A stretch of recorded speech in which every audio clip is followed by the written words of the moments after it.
ကိုယ့်ရဲ့ product ကိုဒီလိုမျိုး AI model ကြော်ညာကိုဘယ်လိုလောက်ကလဲဆိုတာလေးကိုပြောပြပေးပါမယ် AI ကိုစာတစ်ကြောင်းတည်းရေးလိုက်တာနဲ့အရန်ကောင်းတဲ့ကြော်ညာအဖြစ်ဖန်တီးလို့ရပါတယ်ဗီဒီယိုကိုစိတ်ဝင်စားတဲ့ဆိုရင် like ကြည့်လိုက်ပါပထမဆုံး Chrome browser ထဲသွားပါမယ်ပြီးရင် search bar ထဲမှာ Germany AI ဆိုပြီးတော့ရိုက်ရှာလိုက်ပါရှာပြီးတာနဲ့ကျွန်တော်တို့ Google Germany ထဲဝင်ပါမယ်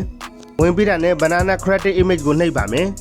နှိပ်ပြီးသွားတာနဲ့ကျွန်တော်တို့ model ပုံတစ်ပုံကိုရွေးပါမယ်ပြီးရင်ကျွန်တော်တို့ဒီမှာ plus sign နှိပ်ပြီးတာနဲ့ကျွန်တော်တို့ဒီမှာ upload file ဆိုတာလေးကိုတစ်ချက်နှိပ်ပြီးတာနဲ့ကျွန်တော်တို့ media ထဲဝင်ပါမယ် media ထဲဝင်လာရင်ကျွန်တော်တို့ gallery ထဲရောက်သွားမှာပေါ့နော် gallery ထဲရောက်သွားရင်ကျွန်တော်တို့ model ပုံတစ်ပုံကိုကျွန်တော်တို့ ငကိုရီးယားကျွန်တော်တို့ down ထားရမှာပေါ့နော်ဒီလိုမျိုးကျွန်တော်တို့ပုံတစ်ပုံကိုထည့်လိုက်ပါထည့်ပြီးတာနဲ့ကိုယ့်ရဲ့ product တွေကိုပုံကိုထည့်ပါမယ်ဒါဆိုရင် plus sign ကိုထပ်နှိပ်ပါမယ်နှိပ်ပြီးကျွန်တော်တို့ upload file ကိုထပ်နှိပ်ပါမယ်နှိပ်ပြီးတာနဲ့ media ကိုထပ်နှိပ်ပါမယ်ပြီးသွားရင်ကျွန်တော်တို့ဒီမှာ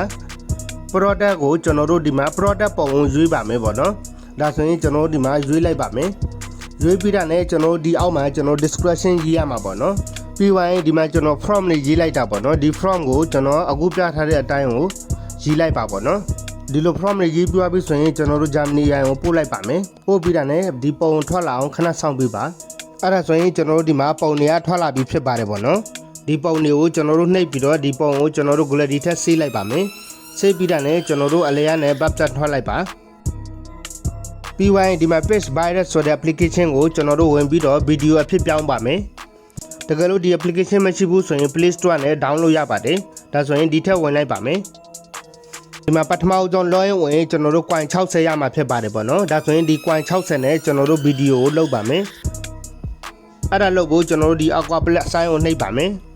အခုနကကျွန်တော်တို့ Germany AI နဲ့လောက်ထားတဲ့ဓာတ်ပုံကိုဒီမှာရွေးပြီးထည့်ပါမယ်ပေါ့နော်ဒါဆိုရင်ပုံတွေကိုထည့်ပြီးဆိုရင်ဒီအောက်မှာကျွန်တော်တို့ from နဲ့ရေးရပါမယ်ဒါဆိုရင်ကျွန်တော်အခုလိုပြထားတဲ့ from တွေကိုဒီမှာကိုးပြီးတော့ရေးလိုက်ပေါ့နော်ဒါဆိုရင်ရေးပြီးသွားပြီဆိုရင်ဒီပုံကိုဗီဒီယိုဖြစ်ပြောင်းမယ်ဆိုရင် coin 30ကုန်မှာဖြစ်ပါတယ်ပေါ့နော်ဒါဆိုရင်ဒီ credit ကိုဆိုတာလေးကိုတစ်ချက်နှိပ်လိုက်ပါမယ်ပေါ့နော်